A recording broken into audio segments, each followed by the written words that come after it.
Olá, sejam bem-vindas e bem-vindos ao Direito Digital.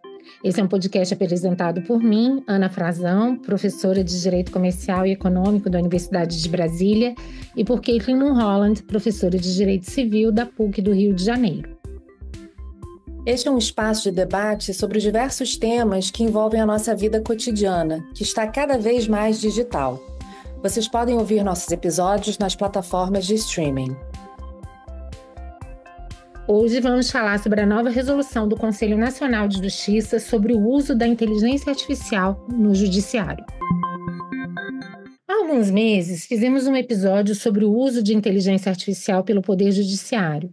E no último dia 14 de março, o Conselho Nacional de Justiça publicou a Resolução CNJ número 615 de 2025, estabelecendo diretrizes para o uso de ferramentas de inteligência artificial por magistrados, servidores e tribunais em todo o país. A norma veio em meio ao crescimento vertiginoso de soluções generativas, como o ChatGPT, e também ao avanço da jurimetria e da automação em cortes estaduais e federais. Era urgente haver um marco regulatório e ele veio. Mas será que veio como deveria?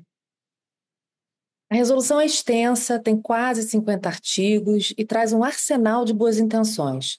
Regras de governança, diretrizes de transparência, classificação de riscos, exigência de auditoria e até a criação de um Comitê Nacional de Inteligência Artificial do Judiciário, composto por representantes do Ministério Público, da Defensoria Pública, da Ordem dos Advogados do Brasil e da sociedade civil. De um lado, a resolução segue padrões internacionais, como o AI Act da União Europeia, adotando uma lógica de regulação por risco. Ferramentas que avaliam comportamento ou traçam perfis biométricos, por exemplo, foram corretamente classificadas como de alto risco e, portanto, vedadas ou submetidas a regras rígidas. Também há vedações claras ao uso de IA em decisões que envolvam dados sigilosos, além de se exigir que os modelos contratados passem por auditorias técnicas. Mas, do outro lado, a norma parece tropeçar onde não poderia. E a crítica dos especialistas é quase uníssona. Muitas das funções consideradas de baixo risco envolvem, na prática, atividades essenciais ao processo de decisão judicial. A extração de dados, a classificação de documentos, a sugestão de jurisprudência e até a geração de textos base para decisões judiciais foram enquadradas como inofensivas, quando, na verdade, estão no centro do debate sobre o papel da IA no processo. O que acontece se o juiz passa simplesmente a referendar aquilo que a máquina lhe entrega como rascunho? O que significa, na prática, permitir o uso de inteligência artificial como suporte à decisão, sem exigir uma supervisão humana robusta e tecnicamente qualificada? E mais, que tipo de incentivos e pressões esse uso gera para acelerar julgamentos, sacrificar a análise contextual ou mesmo promover decisões padronizadas e desumanizadas? A preocupação aumenta quando se vê que a resolução autoriza magistrados a contratar diretamente soluções privadas de inteligência artificial generativa, como os modelos que já conhecemos, sem oferecer ferramentas institucionais equivalentes. Na ausência de uma solução oficial, o juiz pode usar o que estiver à mão, desde que siga algumas diretrizes e faça um curso de capacitação. Mas quem garante que as cláusulas contratuais negociadas por um juiz individualmente conseguirão limitar o uso indevido de dados por big techs ou evitar conflitos de interesses com empresas que também são partes no processo? É possível confiar em uma regulação que joga para o contrato particular a contenção de riscos sistêmicos? Especialistas alertam. Isso é terceirizar a responsabilidade do Estado e fragilizar a confiança no sistema de justiça. Além disso, há silêncio quase absoluto sobre segredos de negócios, vieses algorítmicos e os conflitos éticos da IA generativa. A resolução diz que tudo deve ser transparente e seguro, mas não indica os mecanismos para garantir essa segurança, especialmente em um país que é hoje o vice-campeão mundial em ataques cibernéticos. O episódio de hoje vai explorar todos esses pontos. Vamos apresentar a resolução em detalhes, ouvir vozes críticas e favoráveis e discutir por que a IA não pode ser vista apenas como uma ferramenta, mas sim como um ator com agência, com impacto real na construção das decisões judiciais. Vem com a gente! Então vamos lá, Ana. Eu acho que assim, essa resolução do CNJ, ela já era, né, uma resolução aguardada, já debatida, discutida, e um resultado de uma certa evolução do que já existia no CNJ a respeito do uso de IA pelo Poder Judiciário, né? Mas essa resolução específica de agora, né, que foi aprovada agora em março de 2025, ela representa um avanço real na regulação da IA do Judiciário ou apenas repete diretrizes genéricas que a gente já conhecia das resoluções passadas? Eu tenho muita dificuldade, Caitlin, de ver essa resolução como um avanço, ainda mais porque o CNJ já tinha uma resolução anterior, a 332, que era bastante principiológica e que, aliás, ao meu ver, se estivesse sendo aplicada, uma vez que ela não foi revogada, até onde eu saiba, não permitiria uma série de utilizações de inteligência artificial que hoje se tornaram uma prática em se tratando de muitos juízes. Então, já me parecia que faltava aí uma espécie de coragem de exigir a eficácia dessa resolução e, antes mesmo disso, já se pretender fazer uma nova regulamentação. Mas aí vem a nova regulamentação e o que é que a gente percebe? Uma carta de boas intenções, mas, ao meu ver, uma dificuldade realmente de conter utilizações indevidas de inteligência artificial. É um pouco aquela ideia. Vamos deixando os juízes fazendo o que eles já têm feito. Se não houver uma solução institucional, o juiz pode continuar utilizando aqueles recursos de que ele já se utilizava. Ele pode contratar individualmente, como se um juiz individualmente tivesse condições de negociar com o ofertante da tecnologia, cláusulas contratuais que pudessem realmente implementar todas essas garantias. Aliás, um outro problema é achar que o contrato por si só resolve esse tipo de problema, mesmo quando institucional e com maior razão feito por um magistrado. Então, ao meu ver, o resultado é muito frustrante. Eu acho que a gente não pode esquecer que falar de utilização de inteligência artificial no judiciário é falar de uma delegação parcial ou quase total daquilo que é uma atividade fim do judiciário. Essas inteligências hoje possibilitam minutas de decisão. E se o juiz quiser, ele pode simplesmente assinar e aquela situação está resolvida. A inteligência artificial, como a gente procurou colocar no início do programa, ela é agente, ela não é uma mera ferramenta. A gente não pode comparar inteligência artificial com outras tecnologias que durante muito tempo foram instrumentos para que o juiz exercesse atividade jurisdicional. Nós estamos falando aqui de uma outra coisa que repercute no regime de garantias institucionais dos magistrados, que tem repercussões nas garantias processuais das partes, como juiz natural e tantas outras.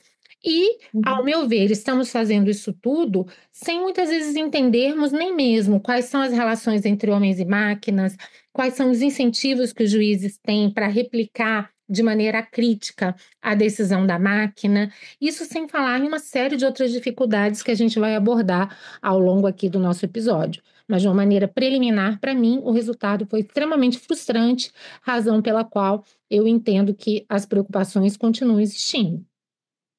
Sem dúvida. Eu acho que é importante até a gente conversar, né, aqui, trazer para os nossos ouvintes uma distinção que é importante e que, obviamente, né, a resolução do CNJ, ela não trata diretamente, mas que é importante que a gente compreenda em termos de aplicação pelo judiciário. Existe uma diferença entre automação e inteligência artificial, né? Obviamente, o Poder Judiciário já utiliza sistemas, né, softwares de automação, que são aqueles sistemas que fazem catalogação de decisões, aqueles sistemas que fazem toda a parte, né, de processo judicial eletrônico. Isso é algo que acredito, né? Acredito, eu acho que todos que nos ouvem também devem acreditar, né? Lembrar como era antes, né? Isso é algo que é muito bem-vindo. Isso, a automação, ela serve para dar eficiência ao processo, né? Uma eficiência em termos procedimentais, né? Auxiliar os juízes na gestão processual. Isso é automação. Outra coisa é a inteligência artificial, que propriamente ela vai se diferenciar da automação justamente porque ela vai ter uma aplicação específica no, muito entre aspas, raciocínio ou racional de uma decisão judicial, seja uma sentença, seja uma decisão interlocutória, seja um despacho que seja, enfim, qualquer ato processual que o juiz tem por ofício, né, a obrigação de realizar, poderia ser feito, né, poderia ser construído por meio de um sistema de inteligência artificial que tem essa capacidade de construção de um racional. Eu acho que é essa questão que pega quando a gente está falando de inteligência artificial no judiciário, porque quando você muito bem colocou, né, a garantia do juiz natural, até onde a gente imagina, ou pelo menos até agora, né, significa que uma pessoa humana julgará os conflitos que são trazidos pelas pessoas, né, sejam humanas ou não, mas pelas pessoas, os conflitos existentes na sociedade. Então, essa garantia, será que ela vai ser usurpada pela máquina? Eu acho que essa é a grande preocupação que a gente tem que ter, né? E a resolução parece não se aprofundar nesse tema, e parece não se preocupar em distinguir o que é ferramenta, como você colocou, do agente. A ferramenta é um instrumento que auxilia um juiz a tomar uma decisão, como, por exemplo, como eu acabei de me referir, as questões relacionadas à automação. A inteligência artificial, como colocada, né, e discutida e debatida na construção dessa resolução, ela deixa de ter essa função meramente instrumental e passa a compor, né, ela passa a ser um componente decisório, de racionalização da decisão. E aí, realmente, é uma pergunta que eu faço para você e para os nossos ouvintes. Você gostaria de ter uma decisão julgada por uma máquina, ainda que essa decisão fosse eficiente em termos de tempo, né? Ou seja, uma decisão rápida, se a gente pudesse falar sobre isso, ou você tem a ou a gente tem, né, a presunção, o interesse que, de fato, a nossa vida seja julgada, os nossos interesses sejam julgados, tratados, analisados por pessoas humanas, né? E aí eu acho que a resolução, ela peca um pouco por ser demasiadamente leve, né? Leve no sentido de permissiva, né? De determinadas condutas que a gente ainda nem sabe muito bem que vão, enfim, eventualmente ser adotadas pelos juízes, né?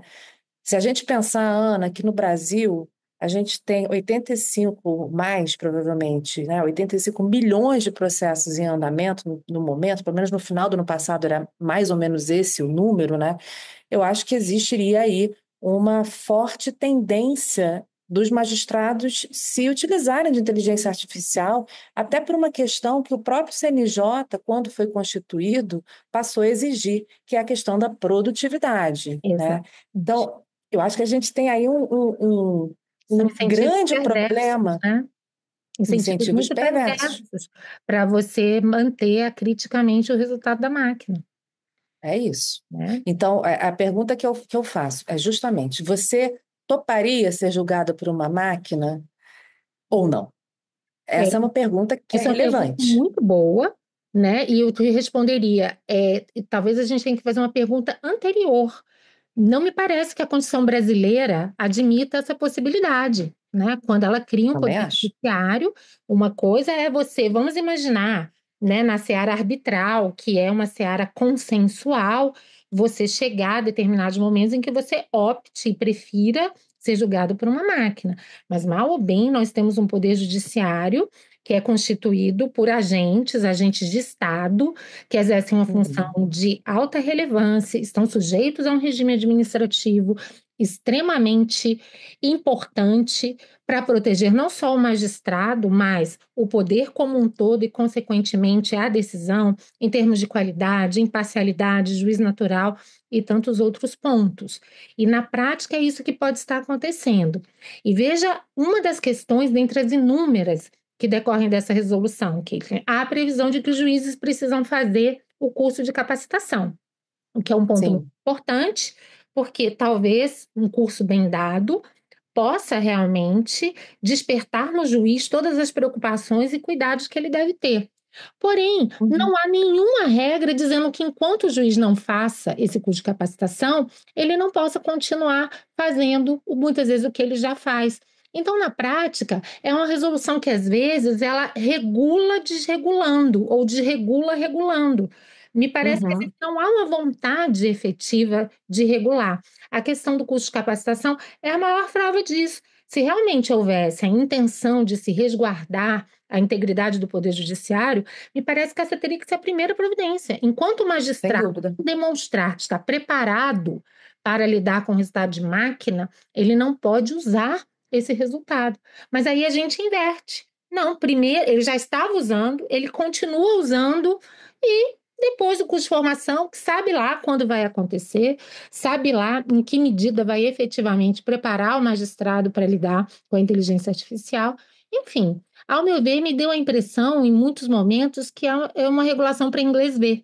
Não há realmente Uhum. uma intenção concreta e efetiva de tangenciar, de abordar os riscos efetivos e de aprimorar essa relação homem-máquina. Eu penso também, você mencionando, né, a questão da capacitação, isso é super importante, né? Eu penso também no seguinte, né?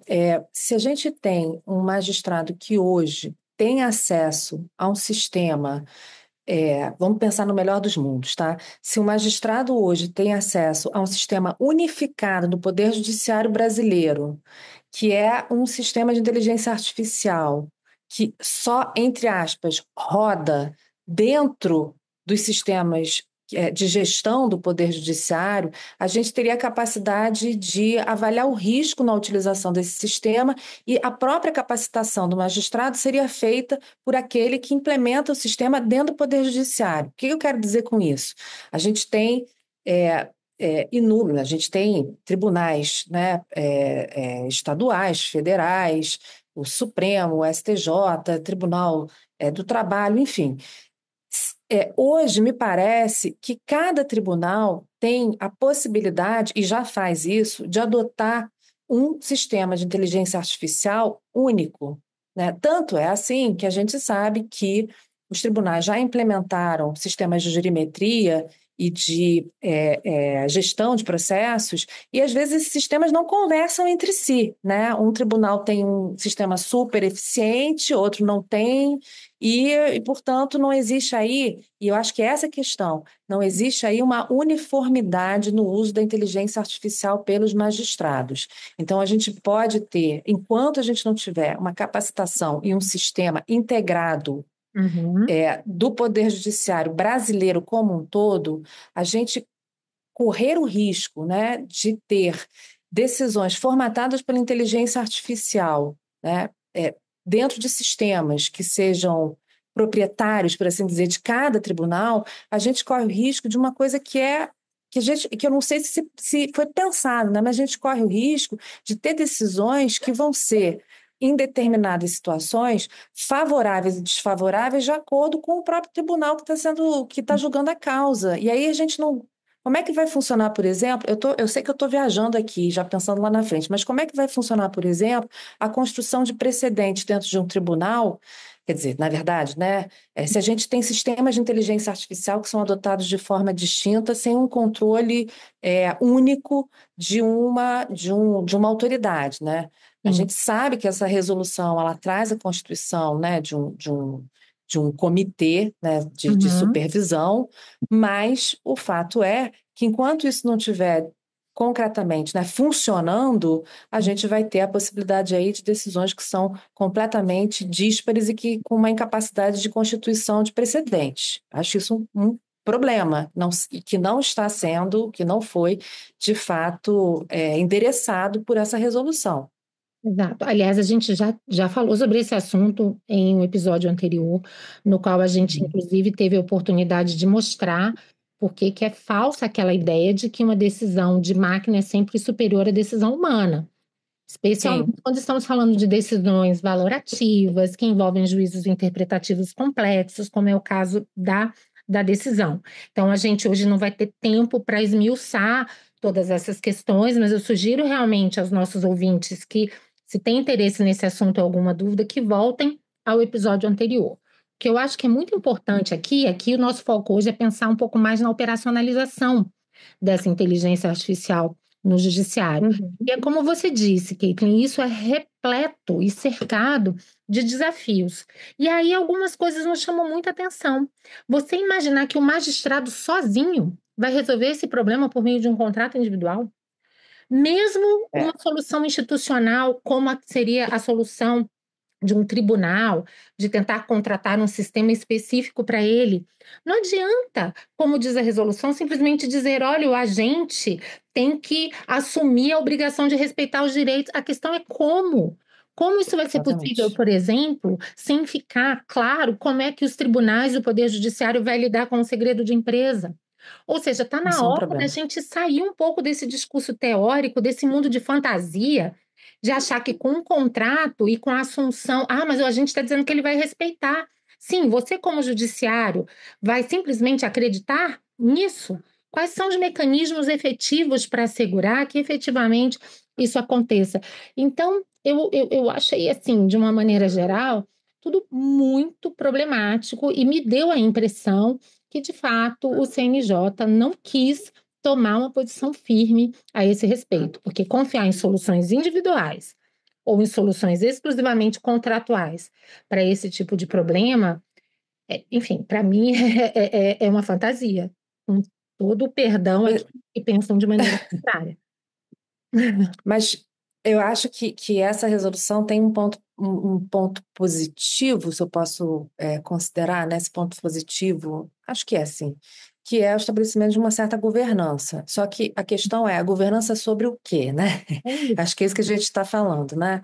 É uma resolução que tem uma natureza principiológica, como a anterior também tinha, é uma solução que fala também com perdão, obviedades, né, como defesa dos direitos fundamentais e tal, mas no final das contas, uma resolução que traz muito, né, a reboque do que se pretende também no projeto de lei 2338, algumas medidas que seriam de governança da inteligência artificial interna ao Poder Judiciário, como uma forma de controle do uso.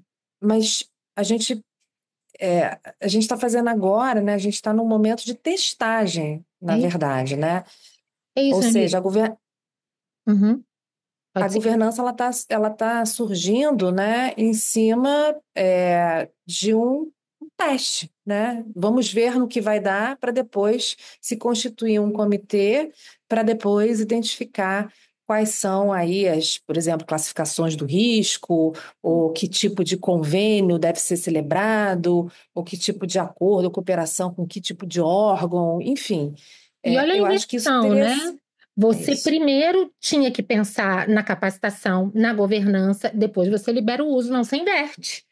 Então, tudo que está Exatamente. acontecendo continua acontecendo. Pode até intensificar. Exatamente. Aí depois a gente vai pensar em capacitação, depois a gente vai pensar em governança. E tem um ponto muito importante disso, que é uma questão de cultura do magistrado.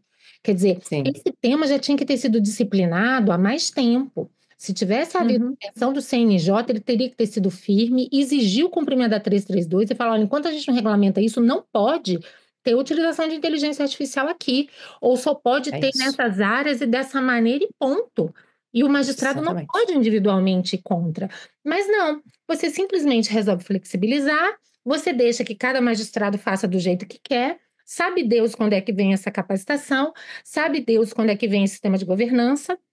Quando surgirem, muitas vezes já se cria uma determinada cultura, e aí vem um problema Uhum. que é estudado hoje até pela sociologia, pela economia institucional. Depois que as regras do jogo já estão fixadas, que comportamentos já estão estabelecidos, é muito mais difícil modificar.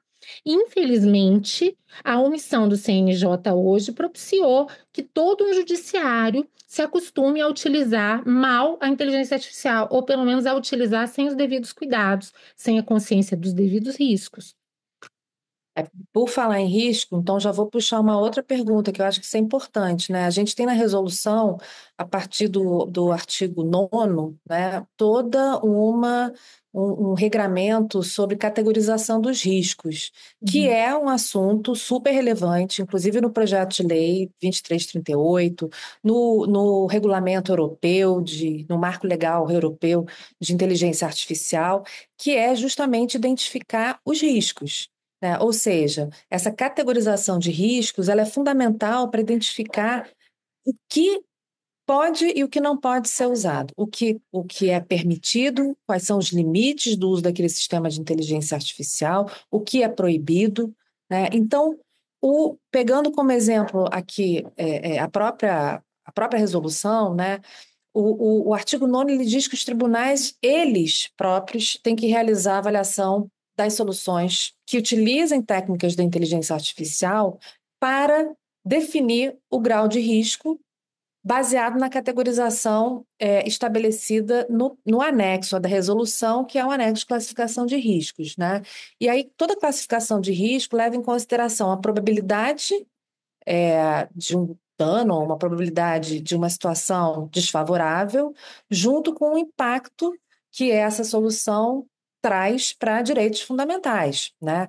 Então, o que eu queria saber, né, de você, a gente conversar um pouco, é que nessa categorização de riscos, a gente tem no artigo 10 uma regra de vedação, né? Porque a priori já se entendeu que determinados usos acarretam o que é chamado de risco excessivo à segurança da informação, direitos fundamentais, independência dos magistrados, e aí fica proibido o uso desses sistemas de inteligência artificial para 4 situações muito específicas.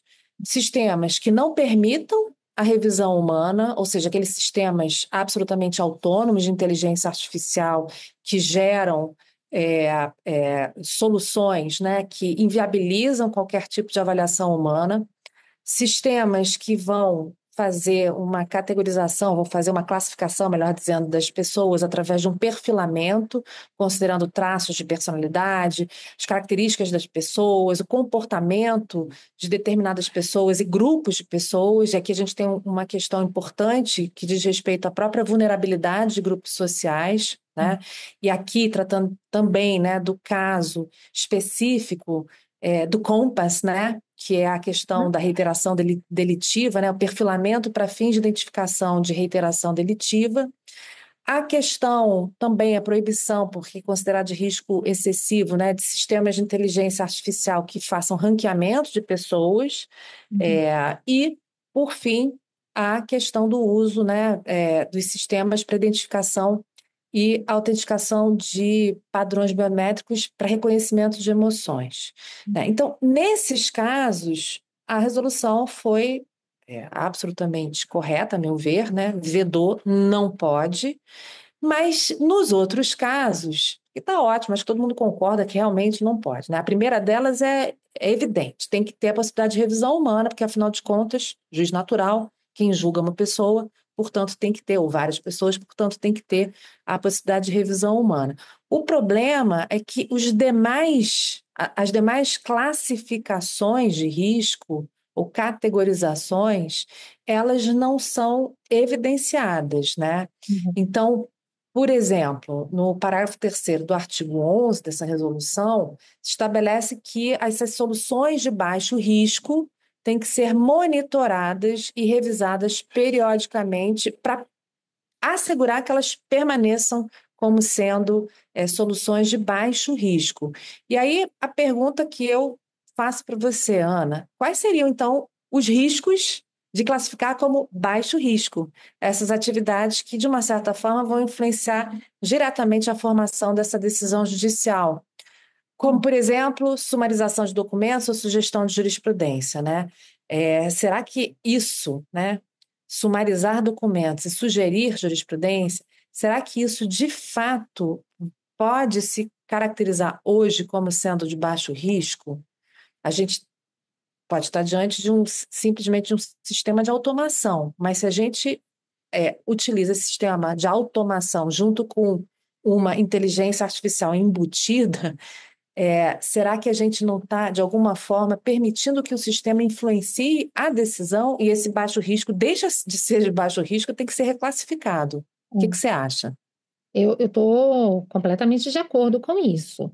É claro que eu concordo com os riscos excessivos, mas fiquei muito preocupada ao verificar que são baixos riscos atividades que, como a gente disse, influenciam diretamente a formação da decisão judicial, que individualmente, Caitlin, já seriam perigosas. Mas imagina quando você junta tudo, quando você vai pegar todas as atividades de baixo risco, você fala assim, bom, mas então o juiz pode fazer praticamente tudo, até a minuta da decisão ele pode fazer.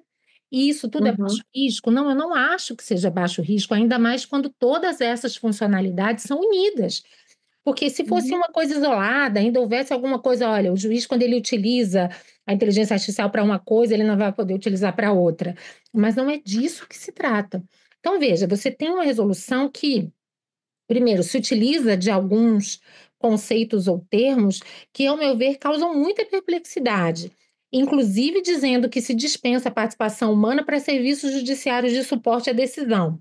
Bom, mas uhum, são serviços de suporte, é, quais são exatamente, e realmente, a depender do caso, a gente vai poder se dar ao luxo de afastar a supervisão humana, quando a gente vai ver ali todos os baixos riscos que são relacionados e que vão desde fornecimento de subsídio, produção de texto, de apoio e tantas outras coisas, eu realmente fico muito preocupada. Eu acho que isso não poderia jamais ser considerado um baixo risco. Isso é atividade fim, é o âmago da atividade uhum, jurisdicional. Se a gente uhum. entende que isso é baixo risco, ao meu ver, inclusive, a gente está aceitando uma premissa que, ao fim e ao cabo, vai acabar nos levando à conclusão de que a automação completa é possível muito rapidamente. Então, acabemos logo com o Poder Judiciário e deixemos que as máquinas julguem, se entendemos que essa é a opção. Eu, sinceramente, não entendo nem como é que juízes apoiam isso, porque, ao meu ver, eles estão dando um tiro no pé. Eles estão, de certa forma, É, forçando a sua dispensabilidade. E, na sim. verdade, eu estou aqui exatamente para mostrar o quanto eu respeito os juízes, o quanto eu respeito a atividade jurisdicional, e é exatamente por isso que a gente está aqui enfatizando uma utilização, digamos assim, parcimoniosa e responsável da Uhum, inteligência artificial. Repito, eu não estou aqui sustentando a impossibilidade da utilização. Eu defendo e sempre defendi que o mundo atual ele caminha para uma complementação entre o julgamento de máquina e o julgamento humano. Mas quando a gente está falando de uma atividade com as características do Poder Judiciário, a gente tem que ter muito cuidado nessa combinação desde já. E, ao meu ver, a resolução, ela desbalanceia por completo uhum. esse equilíbrio. Ou seja, a máquina faz 99% e o juiz supostamente faria aquela leitura final para assinar a decisão, Ou para, entre aspas, decidir. ou para decidir, Mas né? a E decisão tudo isso já não baixo estaria risco. feita? Né? É. Outras, por hora, sem curso de capacitação, voltando aos problemas que a gente já falou, sem uma governança efetiva utilizada, o juiz decidindo com base num sistema de inteligência artificial que é disponibilizado para o mercado. Ah, não, mas o Uhum. juiz então negocia cláusula contratual. Gente, quem é que negocia cláusula contratual? Que mundo é esse que o CNJ vive? Achar que hoje um consumidor individual é capaz de negociar com esses agentes, É. Não, né? Pelo é amor de duro. Deus. Eu acho que a gente conseguiria considerar como baixo risco, né? Se a gente olhar ali o anexo da resolução, que traz alto risco e baixo risco, eu acho que seria tranquilo a gente pensar num baixo risco quando a gente está falando de atividades que são secundárias, né? Por exemplo, a administração de cartório. Exatamente. Né? Fazer gestão e administração de cartório, fazer classificação, fazer estatísticas, né? E usar essas Olha, estatísticas de. classificação entre aspas, porque a gente sabe que às É, vezes, né, sim, pode ser muito fácil em sim, alguns casos, outros casos que envolvem, às vezes, conhecimentos multidisciplinares, né, de áreas diferentes do direito, tem uma peculiaridade, não é, que sim, com até a certeza. Mas sumarização, que muitos dizem, ah, mas é muito bom o resumo. Gente, se o resumo for mal feito, às vezes nós sabemos que o direito ele é feito a partir, muitas vezes, de sutilezas. Às vezes, o que distingue um sim, caso do outro é algo que aparentemente pode parecer um detalhe, mas que na verdade não é, que pode fazer toda a diferença. Se aquele aspecto não consta do sumário ou do resumo que é feito pela inteligência artificial, acabou. Ou seja, não há É. possibilidade de que aquilo possa ser levado em consideração, a não ser que o juiz tenha que repetir Uhum. o processo para refazer o resumo, né? Então, isso realmente são coisas que me preocupam muito. Para além de um ponto que a gente já discutiu aqui. As máquinas olham para o passado para replicar o passado no futuro. E o direito, ele é Sim, construído a partir de um equilíbrio muito delicado entre estabilidade e mudança. sim. Então, cabe ao juiz saber quando ele tem que abandonar o passado e tudo aquilo que foi feito em prol de uma solução que se mostre mais adequada para as transformações sociais. Obviamente, Uhum. que com a inteligência artificial, ele não terá essa capacidade. A tendência é a gente estar sempre reproduzindo o que já existe. Então, Sim. sob vários aspectos, eu acho muito complicado o que está acontecendo. Eu vou voltar um pouco na questão da sumarização, né? Porque isso foi um resultado, né? Eu acho que saindo um pouco da inteligência artificial, indo para a questão da linguagem simplificada, indo um pouco para resoluções que tratam, né, da necessidade de unificação também de ementário. Isso, a gente sabe disso muito bem, a gente que advoga, né, que trabalha na área de direito, você vai fazer uma pesquisa num ementário, né, de um tribunal, e às vezes a ementa não condiz com o voto Exatamente. do vencedor, né? Uhum. Então você corre o risco realmente, né, ao sumarizar uma decisão por meio de uma ementa, você não atingir de fato o interesse, ou melhor dizendo, né, a motivação da decisão. E isso cria uma falsa ideia, né? Ou poderia criar uma falsa ideia de precedentes Exato. que muito pelo contrário não existem, né? Isso só lembrando assim, enfim, da Não, e aí vou nossa. fazer um parênteses, né, Cleiton? Num país como o nosso, em que não há propriamente, em muitos casos, a tese vencedora, porque mesmo aqueles que acompanham o relator apresentam fundamentos diversos, gerando Uhum, inúmeros desafios para se tentar entender o que de fato aqueles juízes decidiram naquele momento. A gente sabe que isso é um problema estrutural do Poder Judiciário brasileiro, muito anterior à utilização de inteligência artificial, mas que pode se potencializar, né? Porque a partir do momento em que sistemas de inteligência artificial começam a ignorar essas sutilezas, as eventuais divergências que possam existir, inclusive entre votos vencedores, o que é ratio decidendi, o que não é, o que é um argumento que foi colocado ali de uma maneira mais acessória, mas que não dizia respeito à tese, né? Você estava falando essa questão da pesquisa de jurisprudência.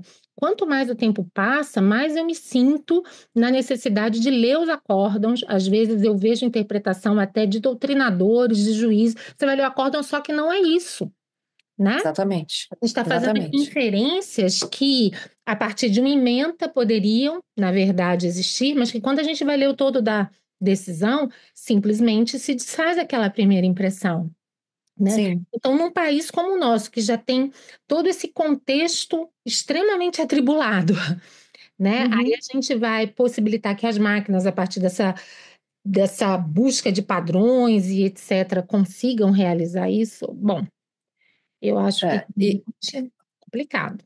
a gente, a gente tem a questão, né, que você estava falando da construção do precedente, né, e da possibilidade da modificação do direito por meio do judiciário. Na verdade, a gente sabe que, obviamente, existem precedentes sendo criados, enfim, temas repetitivos, etc., mas se a gente olha, né, que o sistema de inteligência artificial ele passa parte de uma base de dados passada para sugerir, né, decisões, né, ou caminhos, né, isso acaba retirando isso que você falou, né, a capacidade de modificação, né, enfim, não só das decisões, mas mesmo de soluções inovadoras que façam sentido dentro daquele determinado contexto social, né?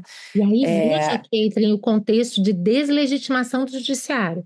Porque a partir do momento total, que o judiciário está automatizado e que já pode gerar na sociedade aquela expectativa de, então, deixemos para as máquinas. E mais ainda, que ele passa a chancelar resultados que só replicam o passado, mas são incapazes de lidar com as modificações futuras, porque com as modificações presentes e futuras, então, na prática, você não tem um judiciário funcional. Ele não atende, nem do ponto de vista da legitimidade de quem prolata a decisão, nem do ponto de vista da capacidade da decisão de lidar com a complexidade de um mundo que muda constantemente, ele deixa de atender às expectativas sociais. Então, o meu medo é de que, na ânsia da busca por eficiência, por uma suposta segurança jurídica, no fim das contas, os próprios juízes estejam dando um grande tiro em seus próprios pés para comprovar que são dispensáveis e que, na verdade, o judiciário vai se tornar cada vez mais disfuncional, especialmente quando não conseguir mais compreender esses momentos em que mudanças importantes precisam ser feitas, né? É. Eu tenho uma questão, saindo um pouco do tema, né? Saindo um pouco, mas obviamente relacionado, né? Tem uma questão aqui que eu acho que é importante também, que é o fato de que esses sistemas, se eles não forem sistemas desenvolvidos integralmente pelo Poder Judiciário, ou seja, se são soluções que são compradas, né, de empresas privadas, né, o quanto que esses sistemas eles passam a cumprir uma função a favor dessas empresas, né? Em outras palavras, a gente pode imaginar a existência de eventuais conflitos de interesse e que vão ser reconhecidos justamente por conta de uma opacidade desses sistemas, né? Então, as empresas privadas oferecem, vamos pensar numa OpenAI, a OpenAI oferece um produto para o judiciário brasileiro chamado ChatJus, e esse produto, na verdade, ele é gerenciado por uma empresa privada que tem conflito com o judiciário brasileiro, Interesse né? direto ali, né? É, Porque ela pode, inclusive, ser parte em casos extremamente importantes. E mais, Caitlin, essa mesma empresa pode estar ofertando tecnologia para outros agentes que também são interessados no Poder Judiciário, para partes claro. extremamente poderosas e importantes, para escritórios de advocacia extremamente poderosos e importantes. Ou seja, o Uhum. potencial de conflito de interesse aqui é muito grande. E isso Sim. precisava ser devidamente equacionado antes da gente cogitar da possibilidade da utilização, como você falou, desses sistemas pelo Poder Judiciário. A resolução nada fala disso. É como Uhum. se esses conflitos simplesmente não existissem. E isso é um problema enorme. E voltando ao ponto das garantias constitucionais, ao meu ver, pode comprometer, inclusive, o próprio princípio da paridade de armas. Porque eu sempre te disse, eu tenho muito Com medo que certeza. o processo acabe se tornando uma disputa por quem tem a melhor Ah, tecnologia, o que certamente vai favorecer os mais ricos. Porque, ainda que não haja conflito, os mais ricos têm condições de investir em dispositivos que vão tentar ler melhor a tecnologia sim. utilizada pelos tribunais e vão poder utilizar isso, inclusive, para, enfim, subverter determinados filtros, ter maiores chances, muitas vezes, de passar num determinado sistema de controle, seja de classificação, admissibilidade de recurso ou o que quer que seja. Então, são questões muito importantes para terem sido ignoradas. O CNJ não Uhum. ter dado uma linha sobre esse tema, ao meu ver, foi algo realmente muito grave. Não, sem dúvida, sem dúvida. E eu acho que você falando da questão da paridade de armas, né? Isso me leva justamente ao que foi tratado, por exemplo, a gente já falou no episódio anterior, né, da proibição do uso de sistemas de jurimetria, né, na França, justamente porque impactaria diretamente na capacidade da igualdade das partes perante o judiciário. Quem tem a melhor arma sai na frente. Então, se eu consigo identificar, né, como advogada, se eu consigo identificar ou quebrar, vamos dizer assim, né, o sistema de inteligência artificial de um tribunal qualquer estadual, né? Eu consigo compreender como ele funciona, essa questão acho que é fundamental, né? Uhum. Eu consigo, eventualmente, pela linguagem que eu utilizo nas petições, induzir o próprio sistema a tomar uma decisão que seja favorável a mim, com palavras.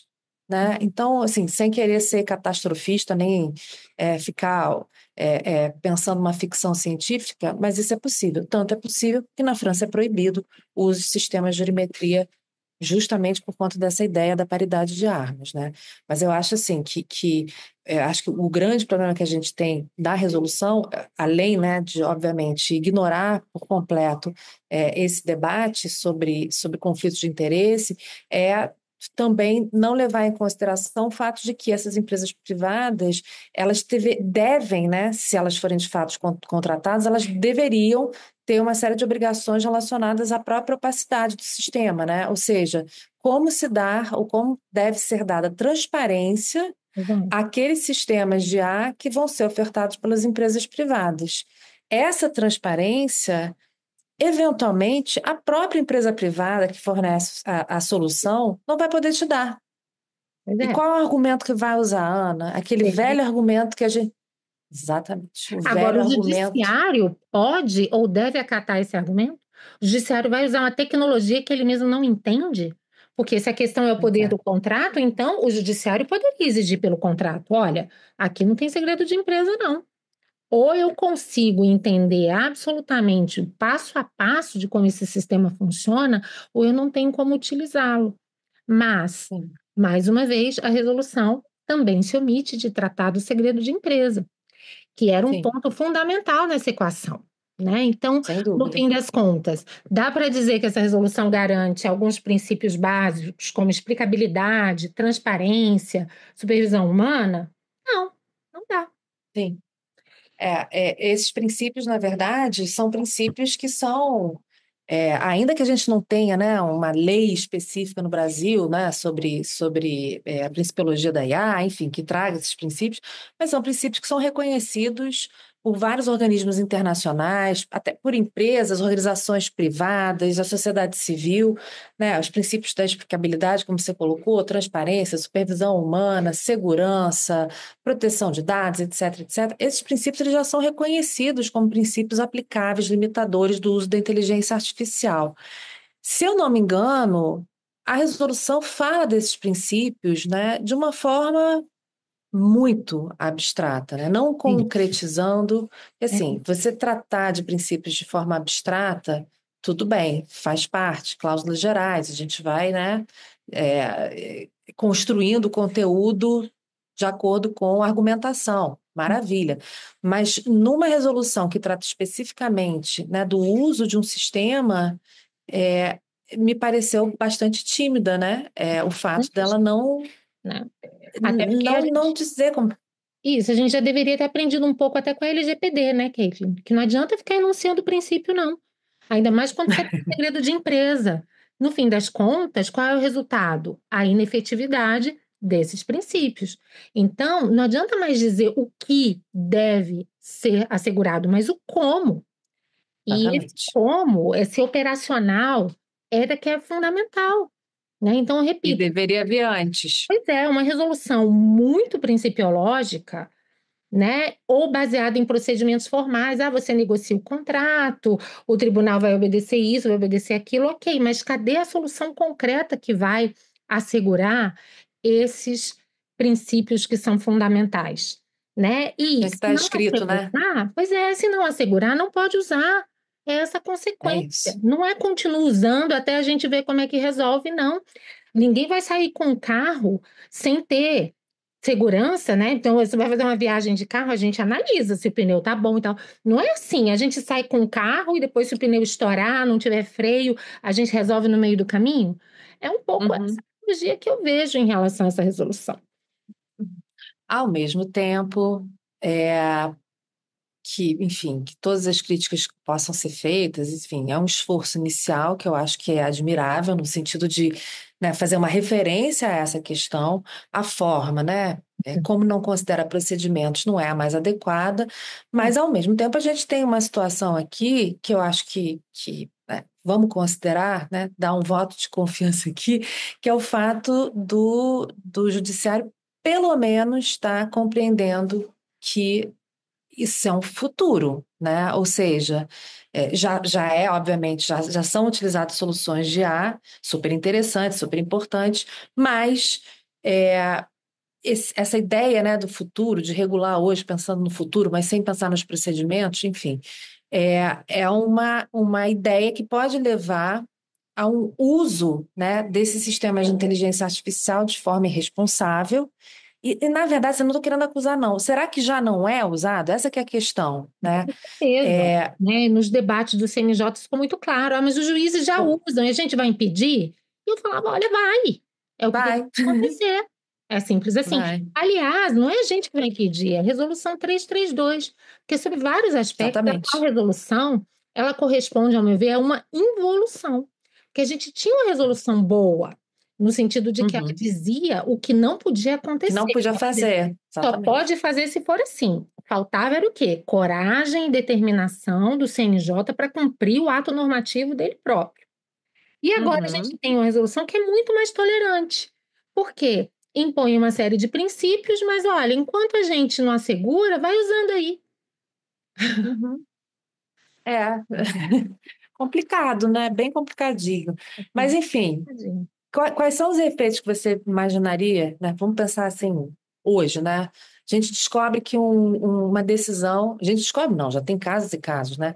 Uma decisão, uma sentença que cita jurisprudência e doutrina inexistentes, né? Uma decisão que foi integralmente redigida por um sistema de inteligência artificial privado, lá, ChatGPT da OpenAI. O juiz foi para casa, fez a decisão lá, colocou no sistema, e essa decisão alucina, né? A decisão cita doutrina e jurisprudência inexistentes.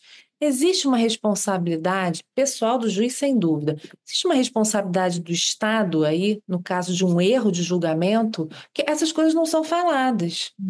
Eu Um acho juiz que também, cita doutrina inexistente sem é um juiz que está dúvida. errando no julgamento. Pois é. E aí veja a encruzilhada em que o juiz está. Né? Porque a gente sabe disso, né? Esse sistema de inteligência artificial bom é aquele que até um idiota é capaz de usar, porque ele é feito para isso. Se for para você conferir tudo, você faz direto, não é verdade? É É simples verdade. assim, você faz direto.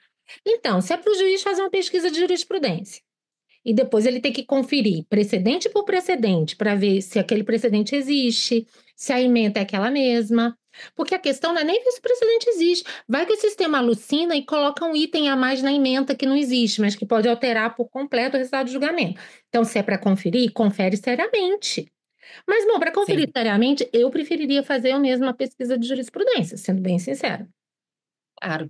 Né? É isso. Usa os sistemas que já existem, que são bastante eficientes, sistemas, inclusive, que utilizam inteligência artificial, que são ótimos, Exatamente. é, e que a gente pode muito bem utilizar e que vão trazer para a gente resultados verdadeiros, porque eles são indexados nos tribunais. Então, assim, ninguém vai criar da cabeça, né, decisões inexistentes ou doutrina inexistente, né?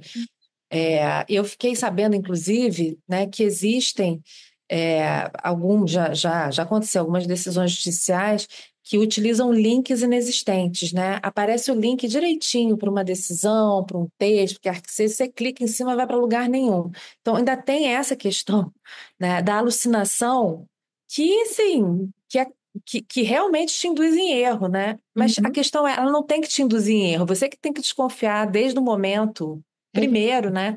Que aquilo ali não deve ser citado a ferro e fogo. Mas, mais uma vez, aí eu volto para a questão, né, da maldade do sistema. Se você tem a necessidade, né, se o seu trabalho como magistrado é avaliado em termos de produtividade, mais uma vez, a tendência a usar a inteligência artificial vai ser cada vez maior, né? As Uhum. pessoas vão usar. Não é porque elas ignoram o direito, é porque o critério da produtividade entra em jogo aqui. E isso é algo assim que eu acho que a tecnologia ajuda pra caramba, sem dúvida nenhuma, mas os limites têm que ser impostos. E Exato. agora a E gente não outra, tem isso. Catherine, ó, veja também os riscos que a gente está correndo, principalmente com essas soluções individuais.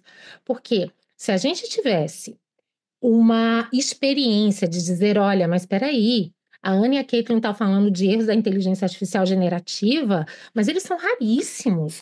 A gente tem muitas razões para acreditar. Não, esses erros acontecem com muita frequência. A todo momento a gente está falando aqui de alucinações, de jurisprudência inventada, de tudo que é inventado. E às vezes com requintes de sofisticação, porque te induzem em erro. Eu já fiz Exatamente. pesquisa sobre artigos que eu escrevi e surgiram artigos que eu nunca tinha escrito em revistas que não existem, mas citados ali numa formatação que um leitor desatento não teria razão Acredita. para confiar que aquilo, né, não corresponde à verdade. Então, o que eu estou querendo Sim. dizer é que o nosso cenário já é suficiente, até em termos de evidências, para mostrar que, na área jurídica, principalmente, a gente tem muitas razões para ter muitos receios. A gente não está Uhum, falando de uma mera especulação, né? Ou uhum. algo que estatisticamente já tenha se demonstrado que é irrelevante. Não, a gente está falando de vida prática, em que esses erros e alucinações acontecem a todo momento. Mas ainda assim a gente fala, Sim. ok, vamos prosseguir. Né? Tipo, voltando ao exemplo do carro. Esse carro aqui já explodiu várias vezes no caminho, né? Mas É. não, continuamos com ele sem saber direito por que que ele explode e vamos lá. E ele vai explodindo no caminho, a gente vai tentando administrar a A sua, gente vai né? Ser arrumando bons no meio do extintores de caminho. incêndio, né? É isso, é Né? isso. Agora, o que que você acha que seria assim, um caminho possível, né, para uma regulação mais eficaz? Porque eu vejo que do jeito que está, eu sou muito conservadora em relação a isso. Eu acho que primeiro a gente tem que investigar possibilidades, a gente tem que ser conservador. Acho isso, Uhum. tem que ser conservador. Então, antes da gente colocar uma ferramenta em uso, a gente tem que analisar. Então, eu acho, sem impedir inovação de forma nenhuma, mas considerando limites para o uso. Quase quando a gente fala, sabe quando a gente fala do sandbox regulatório, a Sim, testagem? sim. Pegar pegar um negocinho pequenininho. Então, agora a gente vai pensar o seguinte: está proibido o uso de inteligência artificial para aquelas finalidades de baixo risco que a gente viu, né?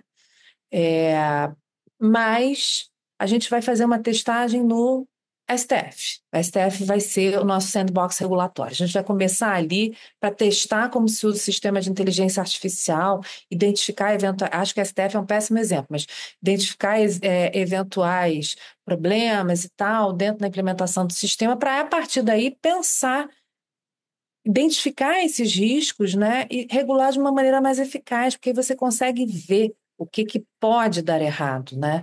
O Sim, sandbox regulatório serve para isso.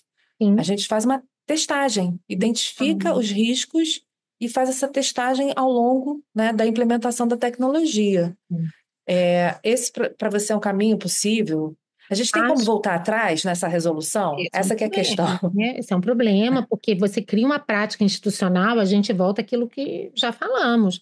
Depois que o juiz já se acostumou a fazer errado, desacostumar, já dizia o ditado popular, pau que nasce torto, né? Então, isso para mim já é um enorme problema. E, aliás, é uma grande discussão de tecnologia, a gente sabe disso, né? Por que que é tão complicado retardar, às vezes, a regulação?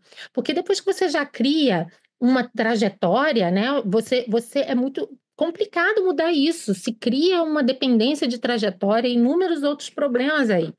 Então, Uhum, já é uma grande questão, por isso que eu acho bom a gente estar alertando, porque sempre fica uma expectativa, né? Em primeiro lugar, de que juízes individualmente tenham essa consciência e talvez façam essa autocontenção por iniciativa uhum, própria, porque não está dependendo mais do CNJ, e que talvez os uhum. próprios tribunais ou CNJ no futuro, porque o CNJ, claro, ele está elencando aqui um padrão mínimo, né? Nada impede também que os tribunais possam buscar soluções que sejam mais robustas. Agora, ao meu ver, Caitlin, para além dessa testagem que você falou, há alguns pontos que são inegociáveis. Para mim, Hum. alguns desses pontos.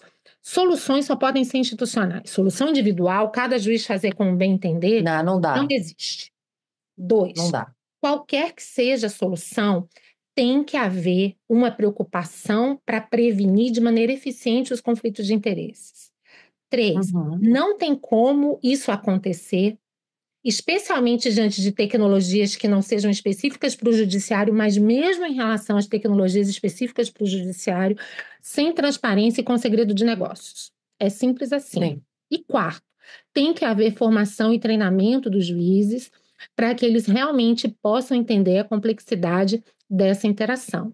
Uma quinta, eu ainda não formatei na minha cabeça, mas eu acho que talvez tenhamos que pensar na questão dos incentivos. O juiz hoje, isso não é um problema da IA, ele só tem incentivos para desovar processo, para julgar o mais rápido possível e o maior número possível, independentemente da qualidade.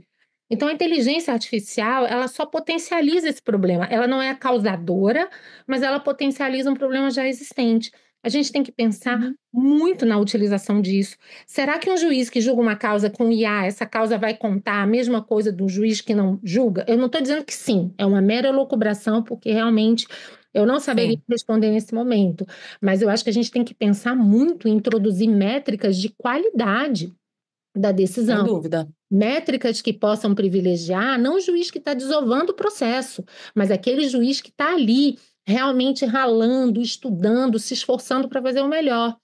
Já que estamos falando de inteligência artificial, qual é o controle? Qual é a supervisão humana que se espera?